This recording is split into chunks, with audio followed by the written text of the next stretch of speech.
4,000 rupees-ஐ யார் யாருக்கு? ரகு கேபிட்டலுக்கும் ரவி கேபிட்டலுக்கும் ட்ரான்ஸ்ஃபர் பண்ணணும். எந்த ரேஷியோவில்? நியூ ப்ராஃபிட் ஷேரிங் ரேஷியோவில். ஓகேங்களா? ஸோ 4,000 rupees ரகுக்கு எவ்வளோ வருதுன்னு பார்த்தீங்கன்னாக்கா அவருடைய ப்ராஃபிட் ஷேரிங் ரேஷியோ 2/5. 2:3 பார்த்தோம்னா 2 + 2 3 எவ்வளவு? 5. 5 டினாமினேட்டில் எழுதணும், ஆக்சுவல் ரேஷியோவை நியூமினேட்டில் எழுதணும்னு ஆல்ரெடி சொல்லி கொடுத்துருக்கேன்.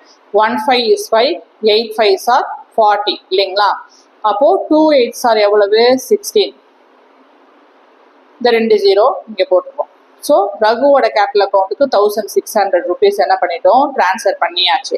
அடுத்தது ரவிக்கு எவ்வளோன்னு பார்த்தீங்கன்னாக்கா ரவியோடைய new profit sharing ratio 3/5. 1/5 is 5, 8 5s are 40, 8 3s are எவ்வளோ? 24. இந்த 2 0 இங்கே வருது. 2,400 rupees என்ன பண்ணிட்டோம்? ரவியோட கேபிட்டல் அக்கௌண்ட்டுக்கு ட்ரான்ஸ்ஃபர்